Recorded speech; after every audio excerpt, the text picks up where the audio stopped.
بسم اللہ الرحمن الرحیم۔ ہم مسلمان کس قابل ہیں اور ہمارے ساتھ کیا ہونے والا ہے، میں آپ کو یہ مختصر بتاؤں گا، میں آپ کا وقت ضائع نہیں کروں گا۔ موسیٰ علیہ السلام نے اپنی قوم سے فرمایا، اے میری قوم، اللہ کا حکم ہے کہ فلاں شہر میں جاؤ اور فلاں قوم سے جہاد کرو۔ پتہ ہے قوم نے کیا کہا؟ اے موسیٰ، وہ لوگ تو بہت طاقتور ہیں اور ہم کمزور ہیں، وہ ہم سے طاقت میں بہت زیادہ ہیں، ہم ان سے نہیں لڑ سکتے، وہ اونچے لمبے قد والے ہیں، ہم ان کا مقابلہ نہیں کر سکتے۔ تو اور تیرا رب جاؤ ان کے ساتھ جہاد کرو، تو جان تیرا رب جانے، جاؤ ان سے جہاد کرو، ہم یہاں ہی بیٹھے رہیں گے، ہم یہاں سے نہیں ہلیں گے۔ ہاں، اگر وہ شہر خود خالی کر دیتے ہیں وہ لوگ تو پھر ہم اس شہر میں جائیں گے۔ اور اس بارے میں قرآن مجید کیا فرماتا ہے، ذرا یہ بھی سنو۔ اور جب موسیٰ نے اپنی قوم سے کہا کہ بھائیو، تم پر اللہ نے جو احسان کیے ہیں ان کو یاد کرو، کہ اس نے تم میں پیغمبر پیدا کیے اور تمہیں بادشاہ بنایا اور تم کو اتنا کچھ عنایت کیا کہ اہل عالم میں سے کسی کو نہیں دیا۔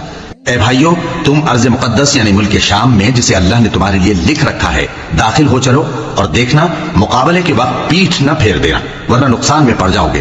وہ کہنے لگے کہ موسیٰ، وہاں تو بڑے زبردست لوگ رہتے ہیں، اور جب تک وہ سرزمین سے نکل نہ جائیں ہم وہاں جا نہیں سکتے۔ ہاں، اگر وہ وہاں سے نکل جائیں تو ہم جا داخل ہوں گے۔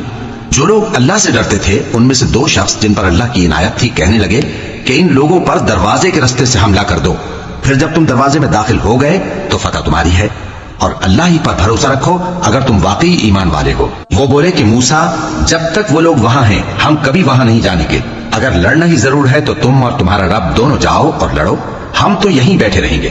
موسیٰ نے اللہ سے التجا کی کہ پروردگار، میں اپنے اور اپنے بھائی کے سوا اور کسی پر اختیار نہیں رکھتا، سو تو ہم میں اور ان نافرمان لوگوں میں جدائی کر دے۔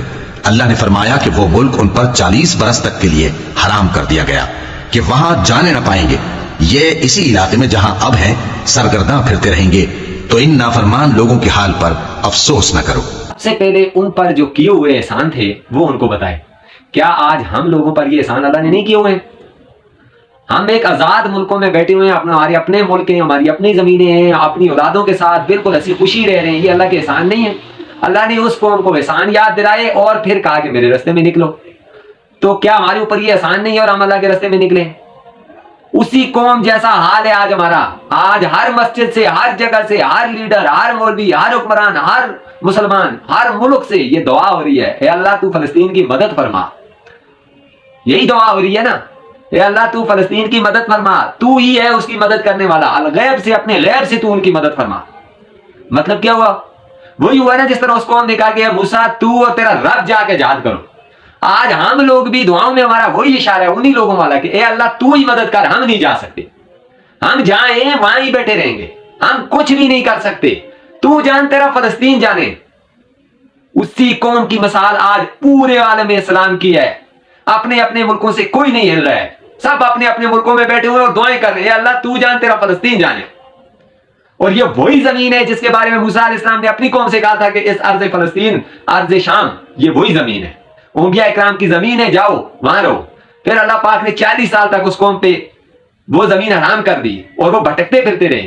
ہمارا بھی آج وہی انجام ہونے والا ہے، اللہ ہمیں آزما رہا ہے، کوئی فلسطین کا ساتھ نہیں دے رہے تو بھٹکتے پھرتے رہیں گے، اللہ دوسروں سے کام کروا دے گا۔ اللہ نے دوسروں سے وہاں کام کروا دیا، موسیٰ علیہ السلام کا جو واقعہ ہے، پھر دوسری قوم سے، دوسرے لوگوں سے وہ کام کروا دیا، لیکن یہ 40 سال تک وہ قوم اس شہر میں داخل نہیں ہو سکی، اور وہی عذاب اس آج کے مسلمانوں پہ نہیں آئے گا۔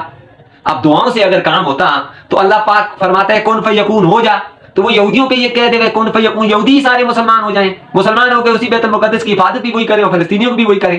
لیکن اللہ نے اپنے جو مسلمان ہیں، یہ جو ہم مسلمان 6 کروڑ، یہ جو 57 ملک ہیں، یہ اپنے آپ کو ہم مسلمان کہتے ہیں، تو ہمارے ایمان کا امتحان کب ہوگا اور کیسے ہوگا؟ یہ ہمارے ایمان کا امتحان ہو رہا ہے، اللہ پاک ہمیں آزما رہا ہے، ورنہ وہ اپنا کام خود کر سکتا ہے، لیکن ہم جب آزمائش میں فیل ہو جائیں گے تب اللہ اپنے کام خود کرے گا، ہمارا محتاج نہیں ہے۔ لیکن ہم بھی تو جنت چاہتے ہیں نا، تو جنت اتنی آسانی سے